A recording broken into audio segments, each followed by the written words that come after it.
Salut l'internet, il n'y a pas longtemps j'ai joué mon spectacle, mon tout premier spectacle, et Hakim Omiri est venu faire la première partie, je le remercie, il est venu de Paris rien que pour ça. Du coup je lui offre un petit cadeau que j'ai décidé de partager avec vous dans le Jojo Show.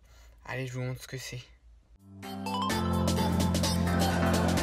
Tes lunettes, elles sont où tes lunettes? Je vais vous donner le casque des lunettes.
Est-ce que tu peux essayer de décrire ça? Ouais, ça fait un peu comme si tu étais sur un matelas d'air, vraiment. Et donc l'idée c'est d'avoir un maximum de contact avec l'air et que tu puisses l'équilibrer, équilibrer la pression entre tes bras et tes jambes. Et tu sens bien que... donc là tu as les mains à plat et tu sens bien que si tu fais ça, tu vas être dans la merde. Tu vas partir en vrille. Et du coup par rapport à ça, est-ce qu'il y a un truc par contre qui t'a plus ou moins, pas forcément déplu, mais qui t'a surpris en oh putain ça je m'y attendais pas alors. Ouais, le fait d'avoir la tête vers le haut, et au final t'as l'air qui va directement dans tes narines. Donc j'avais mon cerveau qui séchait, mais à part ça, tout allait bien.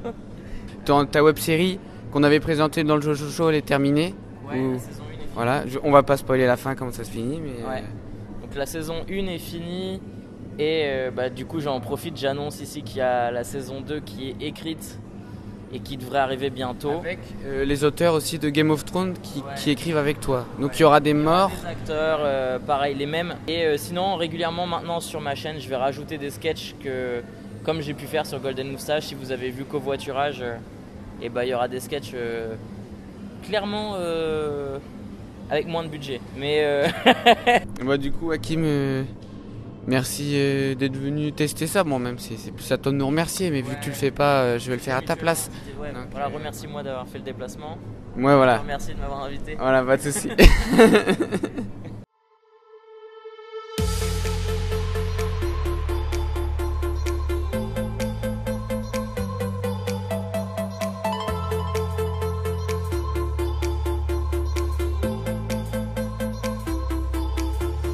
Bonjour Arnaud. Bonjour. Donc tu es champion du monde de saut en parachute.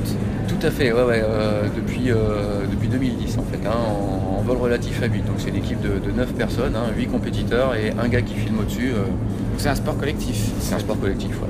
C'est quoi à peu près les différences pour ça par rapport à un saut en parachute? Parce que j'imagine que c'est quand même... Finalement, d'un point de vue sensation, d'un point de vue technique de vol, c'est vraiment exactement pareil. Ouais. C'est pour ça que les parachutistes viennent s'entraîner ici, parce que ça permet finalement de faire l'équivalent de beaucoup de sauts en très peu de temps.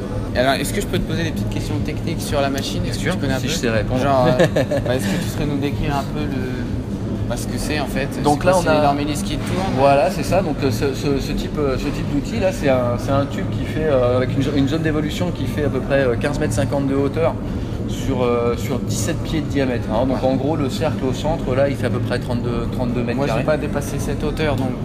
Parce que finalement en fait la partie qui va être là-haut, ça va être un peu pour se marrer, mais bon, avant de se marrer, d'aller là-haut, faut être sûr d'être bien en sécurité. Il faut à peu près combien d'heures de vol pour savoir bien maîtriser comme ça À plat ventre, en 10-15 minutes, on est déjà dans le cadre. On est déjà dans le cadre de l'autonomie. L'autonomie, ça veut dire pouvoir rentrer et sortir du flux d'air en sécurité, monter, descendre, s'orienter. Mais c'est quelque chose qui va finalement assez vite. C'est-à-dire qu'en 10-15 minutes déjà, à plat ventre, parce que vous avez vu qu'il y a quand même pas mal de positions dans lesquelles on va pouvoir voler, mais en tout cas à plat ventre, en 10-15 minutes, vous allez choper l'équilibre qui vous permet de monter, gérer vos déplacements et donc par le fait rentrer, sortir. Un saut en parachute, ça dure combien de temps en moyenne par rapport à un ça, un Wimby? Alors en parachute en général, un saut lambda, c'est un saut qui va se faire à 4000 mètres de hauteur. Et on va ouvrir le parachute à 1000 mètres. Donc en gros, on a 3000 mètres de chute effective. Ces 3000 mètres, on va les parcourir à peu près en 1 minute. Un vol en soufflerie, c'est 1 minute. Ouais, c'est ça. Un saut en parachute, c'est également 1 minute. Parce que là, c'était vachement court, quoi.